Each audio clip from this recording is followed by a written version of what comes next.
1996 à nos jours. Selon les autorités congolaises, cette démarche vise à faire reconnaître la responsabilité internationale de Kigali pour des violations présumées du droit international. Cette procédure judiciaire intervient alors que les relations entre Kinshasa et Kigali demeurent marquées par de fortes tensions sur fond d'accusations récurrentes de soutien au Rwanda, de soutien du Rwanda au groupe armé M23, des allégations que Kigali continue de rejeter. Pour en parler, nous sommes en ligne avec l'analyste politique Joseph Abichunti. Monsieur Abichunti, bonjour. Bonjour madame. Alors, monsieur Abichunti, pourquoi la RDC a-t-elle décidé de saisir à nouveau la CIJ aujourd'hui, alors que la Cour s'était déclarée incompétente en 2006? Qu'est-ce qui a changé? Madame, beaucoup a changé. Il y a la position de la RDC à la scène internationale.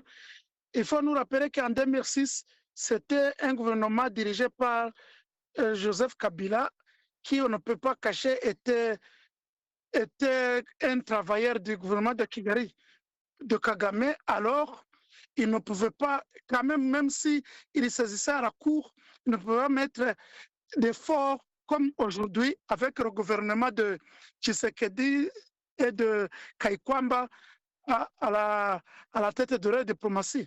Et puis la position maintenant, c'est au clair, le monde veut se détacher avec les criminels Kagame. C'est pourquoi alors c'est le bon moment de saisir la Cour encore.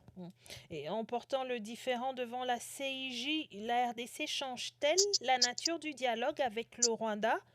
Je veux dire, cette démarche judiciaire peut-elle influencer la position des différents acteurs engagés dans le processus de médiation, qu'il s'agisse de la RDC, du Rwanda ou des médiateurs eux-mêmes? Bien sûr que oui, parce que les médiateurs, même les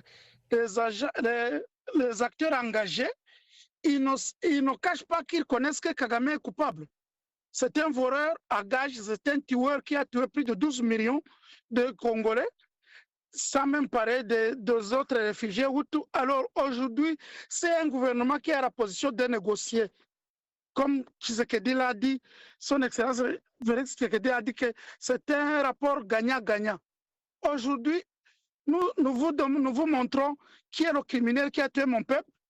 Alors, ou bien vous me soutenez, nous faisons le business avec nos minéraux, ou vous nous soutenez, alors vous faites bail à mes minéraux.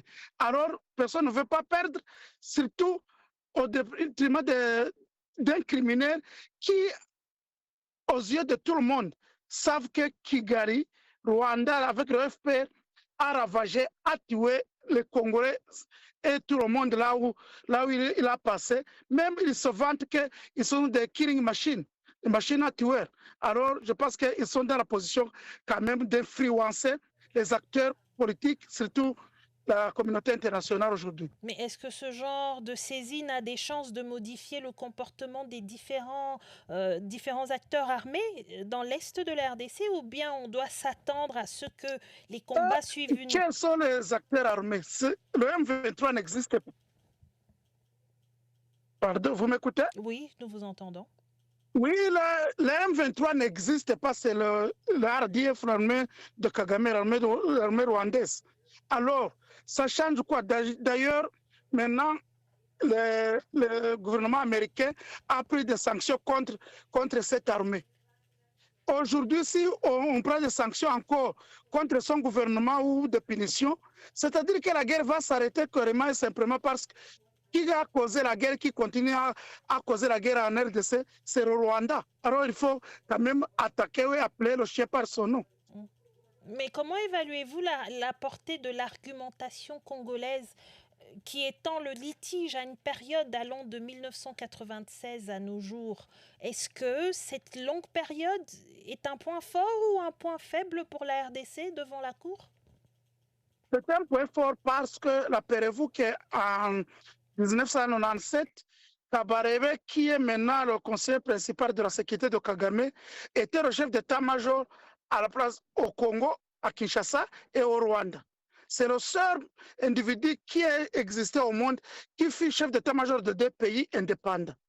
Alors, à partir de 1996, là on a attaqué les camps de réfugiés, jusqu'à aujourd'hui, c'est là où on peut établir les effets, comment Kagame a planifié et tué les Congolais avec les réfugiés. Alors on ne peut pas quand même oublier les actions qui sont faites à Bukavu, à Goma, à Massissi et partout. Ils sont passés jusqu'à Kisangani. Il y a le rapport Mapping qui est sorti le 1er octobre 1990 avec une enquête approfondie de l'ONU. Et jusqu'à aujourd'hui, on ne veut pas montrer parce que peut-être il y a des chantages de Kigali, de la part de Kigali, pour que ce rapport ne soit pas accré. Si la Cour peut exiger la lecture de ce rapport, tout sera tranché sans même recourir à des témoins. Mais quelles options possède Kigali sur les plans juridiques et diplomatiques pour contester ou répondre à cette décision?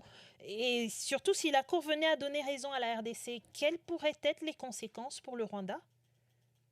Le Rwanda, ce sont des conséquences néfastes et graves, mais il a quand même un pion, c'est son petit marionnette Macron, le président français, qui continuera à faire chantage, ou d'autres peut-être que nous ne connaissons pas les noms, mais qui sont là, qui ont participé au pillage du Congo.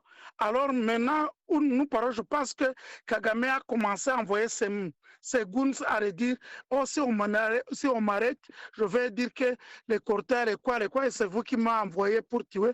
Alors, si vous voyez que de 2006 jusqu'à aujourd'hui, on essayait de bloquer ce processus, c'est parce que Kagame n'était pas assis, il faisait des chantages.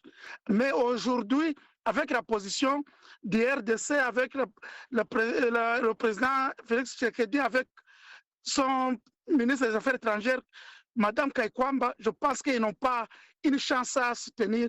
Ils perdront beaucoup et ils vont souffrir. Je vois quand même la fin de ce régime de Kagame.